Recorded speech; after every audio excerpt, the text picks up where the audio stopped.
Please welcome to the podium, from the red team, Rebecca Faust.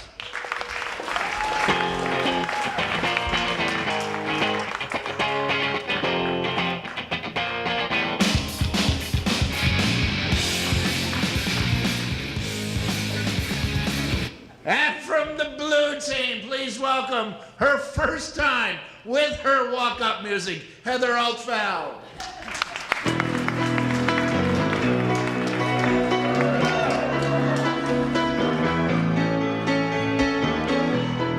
Let's keep it going.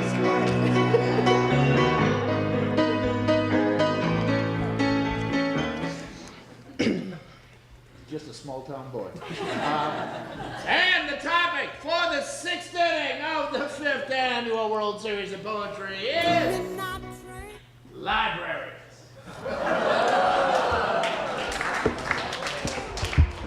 I'm going to have to call in my pinch hitter for this one. Pitch hitting for Rebecca Faust, ladies and gentlemen, the scorekeeper, Roy Nash.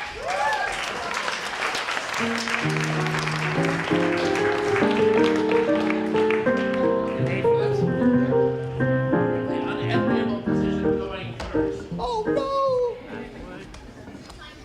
So how much did he give you? Oh, I'll done. Okay, so I still have a minute, right? Nobody's keeping score, that's right. Well, I just happen to have a 15-minute poem here, and who cares? This does have a mention of a famous volume from a library in it, even though the whole thing's not about libraries. This poem is called Buyer's Remorse. Even before the gull-doored DeLorean pulls out of the lot, before the best man launches into his bawdy toast, before the ink is dried on the timeshare in Tahiti, before the French fries that smelled so comforting begin to roil once again in the wire basket of your belly, somewhere near the back of your skull, a tiny tuning fork is keening. Mistake! Mistake! Mistake! But by this time, you've accepted the post in Borneo and are boarding the plane. Your sweat has already baptized the handcrafted bone coffin cowboy boots that felt practically custom made when you rode them up and down the glassy aisles of Louis Vuitton. Here comes the library part. The 6-volume set of Hume's History of England stares reproachfully down from the topmost shelf, its pages uncut, pristine as the Chopin etude on the programmable baby grand, whose carcass is parked in the center of your geodesic home. This is the time for grieving, for getting ready for the funeral. Your life laid out on the bed like some suede suit your wife warned you against. You give it back if you could, but you've made your choice, and hard luck, the outlet takes no returns.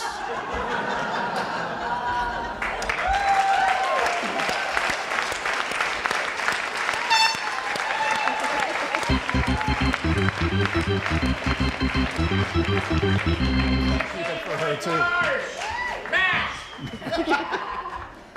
And one more time for Heather Altfeld.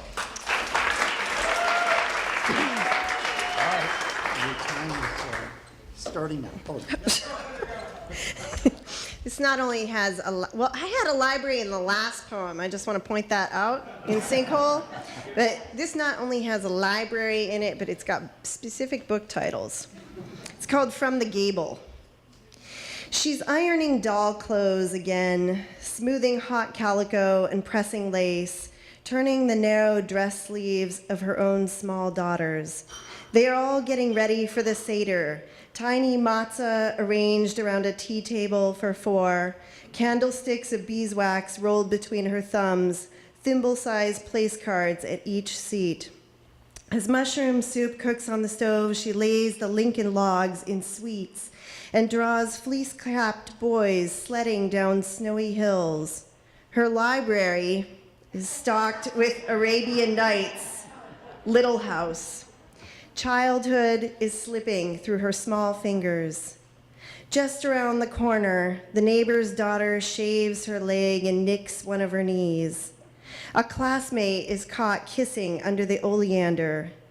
The 5th grade girls meet at skate night, trading eyeliner and cigarettes in the bathroom, and she stays home wearing an old Edward Gorey shirt. Books, cats, life is sweet. Bandaging the paw of our cat caught in chicken wire.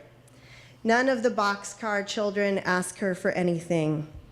She puts her favorite doll in a sling on her back, sets out to pick flowers for the table.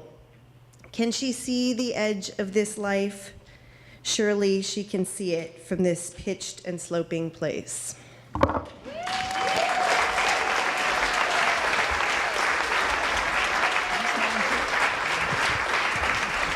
That was the end of the 6th inning. Libraries, how about a hand for Roy and Heather?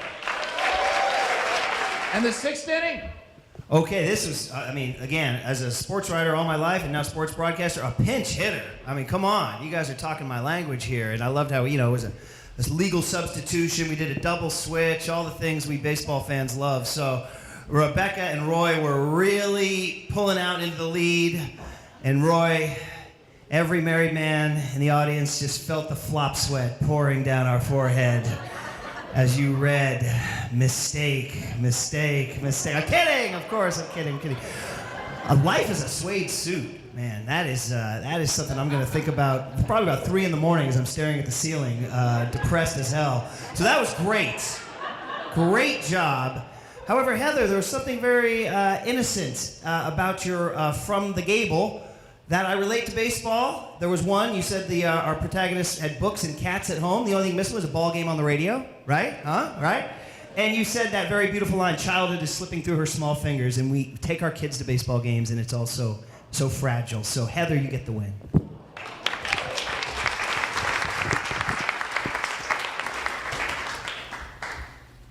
This was a tough one.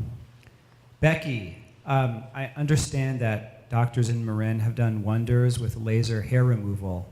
So the beard, I think we can talk after the, oh wait, it wasn't Becky? Oh, it was Roy. Roy, you're very handsome. Wire basket of ballet, wow, that's great stuff. This was the most, I suppose, academically referenced poem. References to David Hume, one of the great epistemological philosophers, Chopin, and suede suit.